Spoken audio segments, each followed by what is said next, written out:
அழகே அழகே எதுவும். ஒரு ஊரில் ராமசாமிங்கிற ஒரு மனிதன் வாழ்ந்துட்டு வராரு. ரொம்ப பெரிய பணக்காரரு. அவர் வீட்டில் அவருடைய மனைவி குழந்தைங்க அவர் அப்படின்னு சொல்லி வாழ்ந்துட்டு வராரு. அவர் வீட்டில் குப்பன் அப்படிங்கிற ஒரு வேலைக்காரன் வாழ்ந்துட்டு வரான். அந்த குப்பனை அவர் ரொம்பவே மதிப்பான இடத்துல வச்சுருந்தார். ஒரு வேலைக்காரன் போல் நடத்தவே மாட்டார். தன்னுடைய சொந்த சகோதரன் போல் அந்த குப்பனை நடத்திட்டு வந்தார். குப்பனுடைய வீட்டில் அவருடைய மனைவி குழந்தைங்களுக்கு எல்லாம் என்னென்ன உதவி பண்ணணுமோ அவ்வளோ உதவி பண்ணி மாதம் மாதம் சம்பளமும் கொடுத்து நல்ல நிலைமையில குப்பனை வச்சுட்டு வந்தார். ஆனாலும் இந்த குப்பன் மனசில் ஒரு பேராசை, எப்படியாவது நம்ம பெரிய பணக்காரன் ஆகணும் அப்படிங்கிற ஒரு பேராசை இருந்துகிட்டே இருந்தது. இப்படி நாட்கள் போகுது, வருடங்கள் போகுது. ஒரு நாள் ராமசாமி சொல்கிறாரு, குப்பன் நான் ஒரு வாரம் வெளியில் போக போகிறேன், வர்றதுக்கு ஒரு வாரம் ஆகும், நீ வீட்டையும் பார்த்துக்கோ பிள்ளைங்களையும் பார்த்துக்கோ அப்படின்னு சொல்லிட்டு போகிறாரு ராமசாமி. இந்த நாட்களில் குப்பன் என்ன பண்ணுறான்னா, எப்போவும் போல் தன்னுடைய வேலையில் பார்க்குறான். தனக்கான காலம் எப்போயாவது வரும், அப்போது நம்ம ராமசாமிகிட்ட இருக்கிற பணத்தெல்லாம் கொள்ளையடிச்சிடணும் அப்படின்னு சொல்லிட்டு முடிவுலேயே இருக்கிறான் குப்பன். இப்போது ராமசாமி ஒரு வாரம் ஆயிடுச்சு வெளியில் போய். ராமசாமி என்ன சொல்கிறாரு அப்படின்னா, தன்னுடைய வீட்டில் உள்ள நிலைமைகள்லாம் எப்படி இருக்குது அப்படிங்கிறதுக்காக பார்க்குறதுக்காக மாறு வேடத்தில் இரவு நேரத்தில் வராரு. இரவு நேரத்தில் கரெக்டாக வீட்டுக்குள்ளே வராரு. வரும்போது வெளியிலேயே குப்பன் படுத்துருக்குறான். குப்பன் படுத்திருக்கும் போது ராமசாமி மெதுவாக குப்பனுக்கு தெரியாமல் உள்ளே போகிறாரு. குப்பனுக்கு தெரியாமல் மெதுவாக உள்ளே போயிட்டாரு. குப்பன் இதை மெதுவாக பார்த்துட்டு இந்த மாறு வேடத்தில் இருக்கிற தன்னுடைய முதலாளியை தெரியாத குப்பன் என்ன பண்ணுறான், திருடன் நினச்சி பின்னாடியே போனோடனே இந்த பணம்லாம் இருக்குல்ல அந்த அறைக்கிட்ட ராமசாமி போயிட்டார்.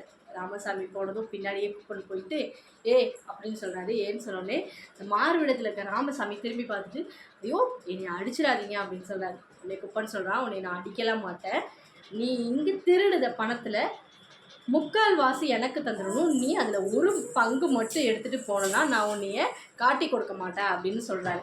அப்போது ராமசாமி மாறுவிடத்தில் இருந்த ராமசாமிக்கு ஒன்றுமே ஊரில், ஐயோ குப்பன் ரொம்ப நல்லவன் நம்ம நினச்சிட்டு இருந்தோமே, இப்படி ஒரு வஞ்சகமான மனிதனாக இருக்கிறாரே அப்படின்னு சொல்லிட்டு அப்போது அந்த ராமசாமி சொல்கிறாரு, சரி நான் இங்கே எடுக்கிற பணத்தை நான் எங்கே கொண்டு வைக்கணும் அப்படின்னு சொல்லி குப்பன் கேட்குறாரு.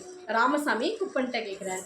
ராமசாமி மாறு வேடத்தில் இருக்கிறதுனால அவருக்கு குப்பனுக்கு சரியாக தன்னுடைய முதலாளிங்கிறது தெரியாதனால அந்த திருடன் நினச்சிட்டு குப்பன் சொல்கிறான், நீ திருடுற பணத்தை எல்லாத்தையும் கொண்டு போய் நான் சொல்கிற குடிசையில் கொண்டு போய் நீ வை, நான் உன்னைய காலையில் பார்க்குறேன், நீ அங்கேயே தங்கு அப்படின்னு சொல்லலாம். இப்போ எல்லா பணத்தையும் எடுத்துகிட்டு ராமசாமி மாறு இடத்துலே தன்னுடைய குப்பன் வீட்டுக்கு போகிறாரு. அங்கே போய் அங்கே குடிசையில் எல்லா பணத்தையும் வச்சுட்டு அந்த குடிசையிலேயே காலையில் குப்பன் வருதுக்காக காத்துட்டே இருக்கிறாரு.